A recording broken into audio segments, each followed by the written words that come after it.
Hey, it's Joe Roeder at Red's Fly Shop here. Got a new toy, Sage Maverick 7-weight. This is gonna be my new bonefish rod. Just came out a couple of days ago. I'm dying to try this rod. So this is Sage's new saltwater rod at 550 bucks, and I'm excited to see it.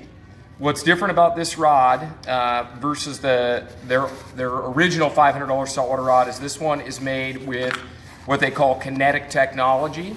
And that is the same beautiful dark blue. It's hard to see how blue it is in the pictures online. See if you can get it in focus there. We'll get it in focus for sure outside, but dark blue. But the Sage 1 was the original rod that came out with kinetic technology.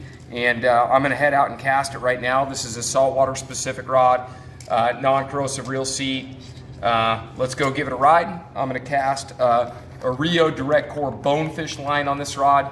When you're choosing saltwater rods, it seems backwards, but a lot of times start with the line that best suits the application that you're gonna be doing. If you're gonna be throwing big bait fish patterns for rooster fish, try to discover what line you're gonna need first, then choose what rod. This is gonna be my shallow water bonefish rod for delicate presentations.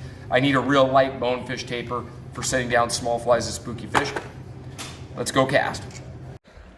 Okay, so close-up look at the Sage Maverick. It's got this nice dark blue finish. It's really tough to perceive how blue it is on the internet.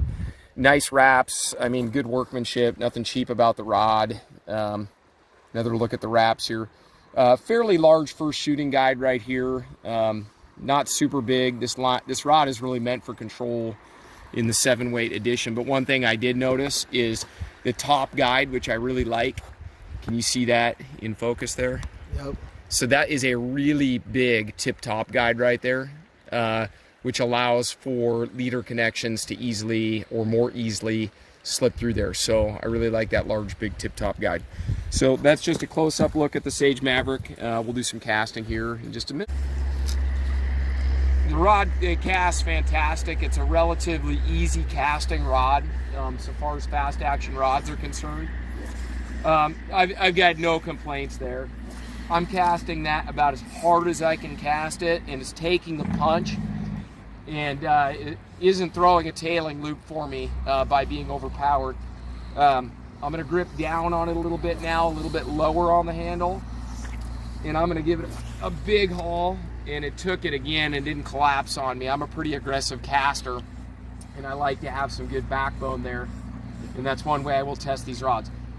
Regarding just what saltwater rods like the Maverick do that freshwater rods don't, saltwater rods are meant to be very durable, lot of what they call torsional rigidity. So impacts from fighting fish around the boat, aggressive species with low stretch lines shot at close range are really hard on rods. Saltwater rods are much tougher. The disadvantage to saltwater specific rods are they don't roll cast worth a darn, and they don't mend worth a darn, and they don't feed line and do fishy stuff like freshwater or all water rods. Regarding my line selection that I'm casting on here, one reason I am shifting over to a bonefish specific line for my next trip is with bonefish, a lot of times I want to be able to pick up and lay that line back down. And I want to do so relatively delicately. And I want to be able to pick up a long length of line. That's where these saltwater, and I'm throwing a lot of line right there. I don't know if you can see that on the video, but this is a 7-weight. And I'm able to pick that up and throw a very good loop right back out with that rod. I'm very impressed. At 550 bucks, I just don't see that the rod has a rival.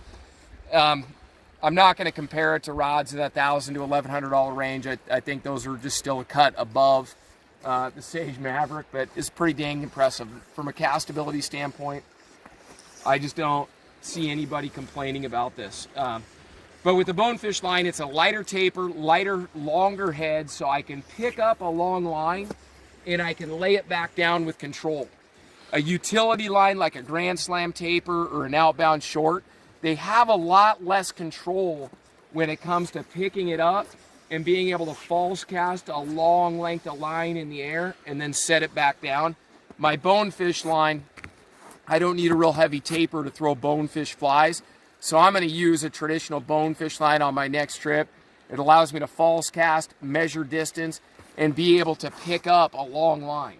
And I don't know how much I have out here, but I've got a lot. And I'm just going to see just how much I can pick up off the water. And I've got a pretty big chunky yarn on there. I'm just going to lay this down right there. And let's just say I'm going to tighten it up a little bit. And I'm going to pretend I got a next cast. I've got to set it down on that fish. Relatively soft delivery, good loop the whole way through. Really impressed. Great setup. I give it full endorsement. Like I said, $550. Sage owns the saltwater rod market at that price point right now. Between their payload for heavy lifting of streamers, shooting heads, large flies, and real streamer and sink tip specific work. Between the payload and this rod, those are both great purchases at $550. Of course, you can buy them at Red's, which we hope you do. Thanks for watching.